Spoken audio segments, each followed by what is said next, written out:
irmãos, vamos dar início ao nosso culto do Evangelho dessa noite, com a permissão de Deus e de Jesus, dos benfeitores espirituais, que nesse momento encontra-se conosco. Então vamos preparar o nosso Evangelho, a nossa garrafa com água, com bons pensamentos, mentalizando, com muito amor, para que essas boas vibrações possam ser alcançadas e envolver a cada um de nós. Há muitos irmãos que nesse momento passam por dor e sofrimento. Então vamos deixar Jesus entrar dentro do nosso lar. Vamos dar a palavra para a nossa irmã Jéssica, que vai fazer o uso da leitura da nossa página inicial do livro Calma. Nas crises, estarás talvez diante de algum problema que te parece positivamente insolúvel. Não acredites que a fuga te possa auxiliar. Pensa nas reservas de força que jazem dentro de ti e aceita as dificuldades como se apresentem. Não abandones a tua possibilidade de trabalhar e continua fiel aos próprios deveres. Assume a responsabilidade que te dizem respeito. Evita comentar os aspectos negativos da provação que atravesses. Ora, mas ora com sinceridade, pedindo a proteção de Deus em favor de todas as pessoas envolvidas no assunto que te preocupa, sejam elas quem sejam. Se existem ofensores no campo das inquietações em que porventura te vejas, perdoa e esquece qualquer tipo de agressão de que hajas sido objeto. Esforça-te por estabelecer a tranquilidade em tuas áreas de ação, sem considerar sacrifícios pessoais que serão sempre pequenos, por maiores que te pareçam, na hipótese de serem realmente o preço da paz de que necessitas. Se nenhuma iniciativa de tua parte é capaz de resolver o problema em foco, nunca recorras à violência, mas sim continua trabalhando e entrega-te a Deus. Emmanuel.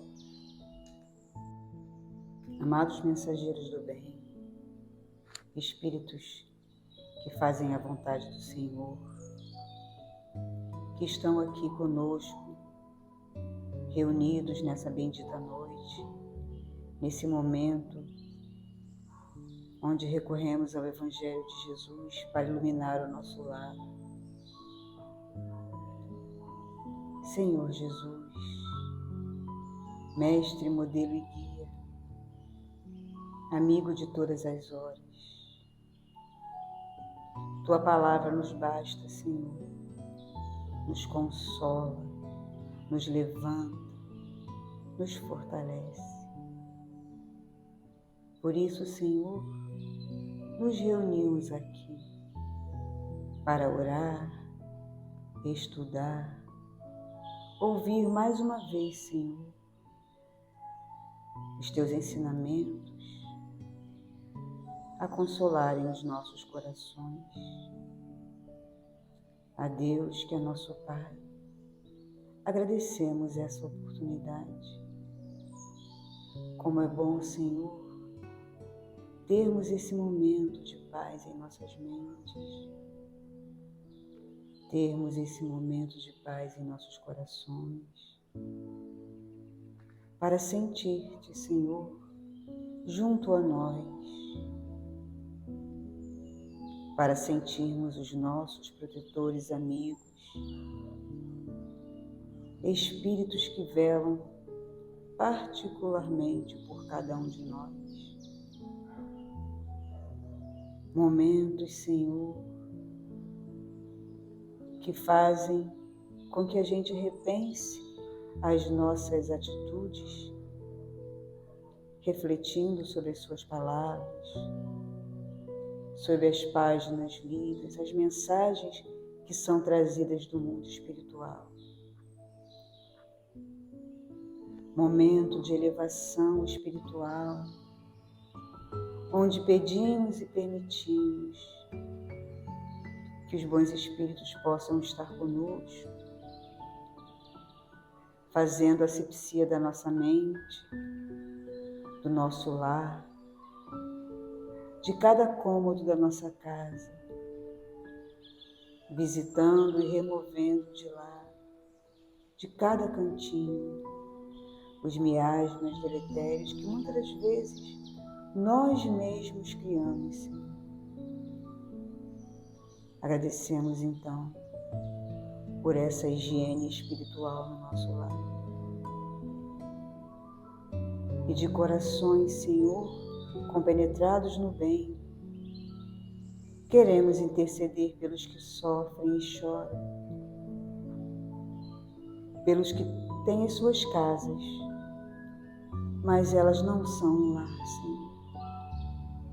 Locais, às vezes, de discórdias e violências, de tristezas. Envolve, Senhor, cada um desses irmãos, cada casa, Senhor, envolvendo nelas os encarnados, mas também os desencarnados. Envolve, Senhor, nossos irmãos nas ruas, nos hospitais, nossas crianças, nossos idosos, mas também os nossos jovens, Senhor, tantos e tantos tão perdidos em si mesmos. Envolve os nossos irmãos desencarnados pelo suicídio, os que estão enlouquecidos, dementados, nas zonas de dor e sofrimento. Seja como for, meu Deus, somos todos teus filhos, alguns angustiados, outros desesperados. Que o teu amor, então, Senhor, se derrame sobre todos nós. Que nosso Mestre, Senhor Jesus, possa ficar conosco em nosso lar, nos lembrando, nos ensinando, e que nós, por nossa parte, possamos ser servos do Senhor. E assim seja.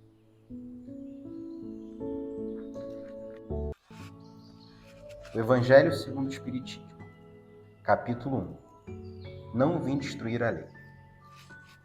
O Espiritismo, item 5. O Espiritismo é a ciência nova que vem revelar aos homens, por meio de provas irrecusáveis, a existência e a natureza do mundo espiritual e suas relações com o mundo corpóreo.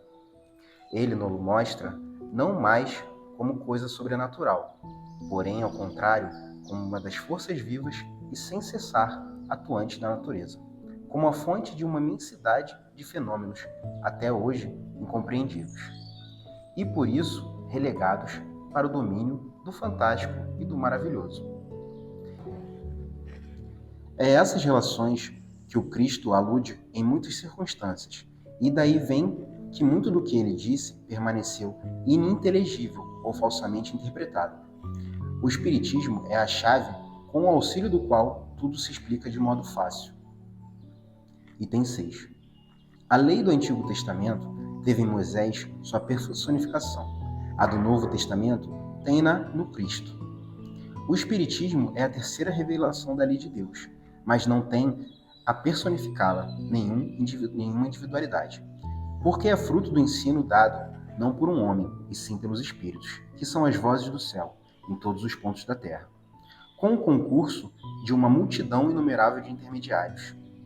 É, de certa maneira, um ser coletivo, formado pelo conjunto de seres do mundo espiritual, cada um dos quais traz o tributo de suas luzes aos homens, para lhes tornar conhecido esse mundo e a sorte que os espera. Item 7. Assim como Cristo disse, não vim destruir a lei, porém cumpri-la. Também o Espiritismo diz, não vem destruir a lei cristã, mas dar-lhe execução. Nada ensina em contrário ao que ensinou Cristo, mas desenvolve, completa e explica, em termos claros e para toda a gente, o que foi dito apenas sob forma alegórica. Vem cumprir nos tempos preditos o que Cristo anunciou e preparar a realização das coisas futuras. Ele é, pois, obra do Cristo, que preside, conforme igualmente o anunciou, a regeneração que se opera e prepara o reino de Deus na terra. Então, como a gente explicou aí pra gente, eu fiz a leitura, né, da questão que trata do Espiritismo, e nas outras 2 semanas nós estudamos Moisés e o Cristo, são as 3 revelações. E tanto Moisés quanto Cristo, eles vieram acalmando, né, como a gente falou, Moisés veio acalmando o povo, veio ensinando sobre o Deus único, Jesus veio exemplificar o amor, e o Espiritismo, ele além de corroborar tudo que o Cristo diz, ele vem trazer uma questão sobre as questões, ele vem trazer uma explicação sobre as questões do que até então era sobrenatural para a gente. Então hoje o espírita sabe que não existe nada sobrenatural. O que é sobrenatural? É aquilo que está acima do que é comum, do que é natural. E como tudo está na lei de Deus, não existe nada sobrenatural. Nada que não possa ser explicado.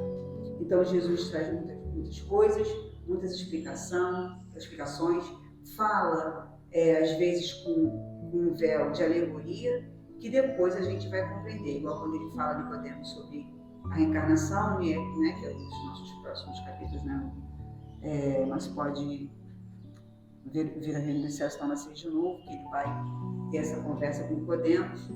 Então ele vem explicando muita coisa, falando muita coisa, só que só com o Espiritismo agora, como se o Espiritismo fosse mesmo uma bússola explicando ali, mostrando pra gente o que é que a gente consegue compreender as questões sobrenaturais que até então acontecia. Então ele é essa porta pra gente, né? Como todo mundo vai falar que Jesus é a porta, Kardec é a chave, o Espiritismo é essa questão pra gente, explicando coisas que a gente não tinha como saber, né? Naquela época, até hoje muita coisa que a gente não consegue compreender.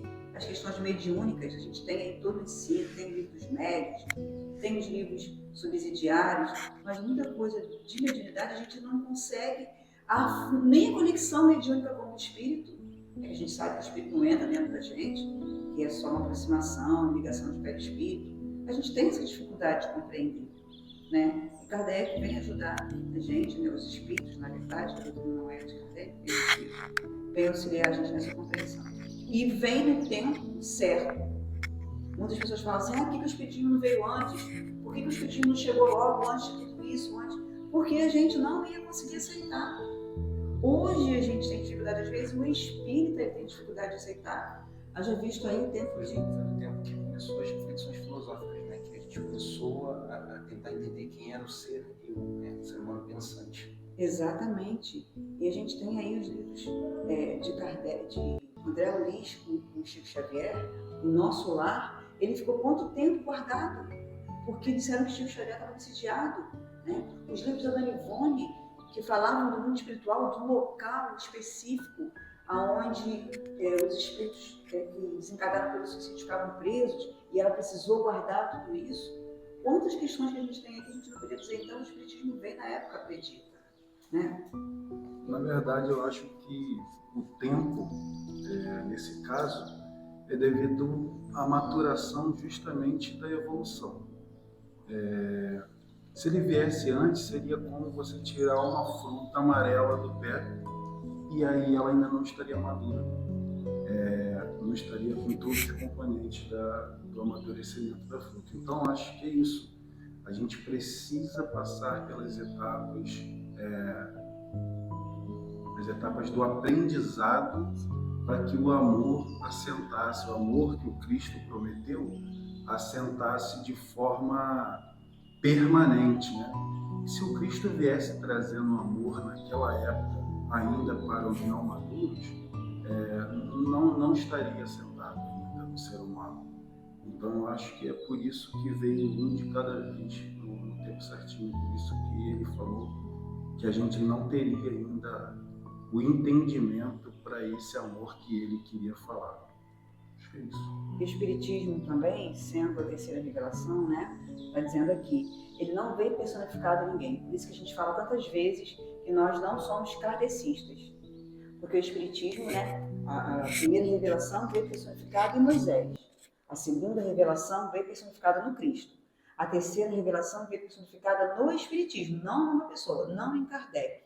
Né, porque ela abrange toda a coletividade de espíritos que vieram para trazer esses ensinamentos para a gente, né? E como já havia Jesus falado, que estaria conosco e ficaria e vai ficar aí muito tempo até que a gente compreenda o que ele quer dizer, né? E como disse aquela mensagem, aquele simbolismo maravilhoso. O Espiritismo é um mar. Nós estamos ainda na areia, só admirando, né, aquela imensidão de conhecimento. Então, agora a gente vai encerrar o nosso Evangelho, depois dessas lições que nós tivemos, encerrando o capítulo que trata de não vir destruir a lei. E vamos pedir ao nosso irmão Vinícius para poder encaminhar os nossos pensamentos no encerramento. Então, vamos nos ligando ao nosso Criador, ao Deus Pai soberanamente justo e bom, através do nosso Mestre Jesus e através da sua Mãe querida, Maria Santíssima, agradecendo a oportunidade de estar em contato com o Teu Evangelho Salvador, das Suas palavras de luz que esclarece as nossas vidas, nos dando direcionamento, nos dando norte. Essa promessa que o Cristo fez de que nunca estaríamos com um peso maior do que os nossos ombros conseguissem carregar, de que enquanto buscássemos, enquanto batêssemos a porta, Ele nos atenderia. Que tenhamos essa consciência de buscar o Cristo Salvador, nosso Mestre Jesus, nos nossos momentos de dificuldades, nos momentos de desilusão, nos momentos de desentendimento, de desesperança. Lembrar que Jesus Cristo é o nosso Mestre, está conosco, acompanhando de perto, muitas das vezes nos carregando no colo, com seus exemplos, com as suas palavras, com as suas parábolas. Muito agradecido, Mestre, pelo contato com os seus ensinamentos, com o Teu Evangelho. Queremos pedir à Tua Mãe querida, Maria Santíssima, por todos nós sofredores, encarnados e desencarnados, pelos nossos irmãos nesse momento em dificuldades, com enfermidades, internados, pedir pelos seus parentes à beira do leito com desespero e desilusão, pelos nossos irmãos sem recursos médicos, que acredite no médico dos médicos. E ainda assim, quando venha o desenlace, que tenhamos a certeza de que foi o melhor para o Espírito.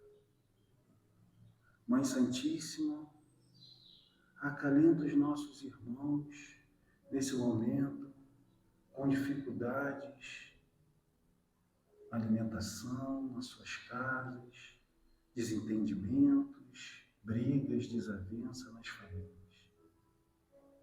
Nos presídios, principalmente, que eles sejam envolvidos pela nossa prece e nossas boas vibrações. Nos asilos, orfanatos, onde tenha, Mãe, a desesperança, o desamor, que o teu coração materno e o amor sagrado do Mestre Jesus possam alcançar. O pedido especial, Mãe, vem para os nossos irmãos que hoje passam pelo problema latente da humanidade, os problemas psíquicos e espirituais. Os nossos irmãos hoje presos no seu próprio eu, na depressão, na subjugação dos seus próprios vícios, das suas próprias más tendências que trazemos a sermos, dos depressivos, dos bipolares, dos ensimismados na sua psique, aprisionando um espírito que veio para progredir. Que o teu coração materno resgate, envolva e socorra a cada individualidade, livrando do caminho que muitas das vezes parece a salvação. O caminho falso do suicídio, a porta falsa do suicídio. Aos tendenciosos, a nossa prece e a tua proteção. Aos suicidas, o nosso amor, o nosso carinho, o nosso respeito. Que ele receba um minuto sequer dessa sensação do contato com o teu colo materno.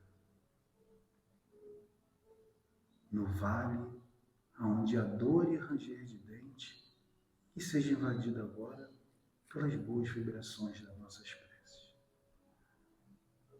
Que essa sensação de asepsia espiritual possa alcançar o lamaçal fétido aonde eles se encontram agora. Que a sua paz maternal e o amor de Jesus ocupe todos os corações desesperados que lá estão. Fiquem conosco, Mãe, com os nossos desesperos, com as nossas dificuldades, hoje, agora e sempre. Que assim seja.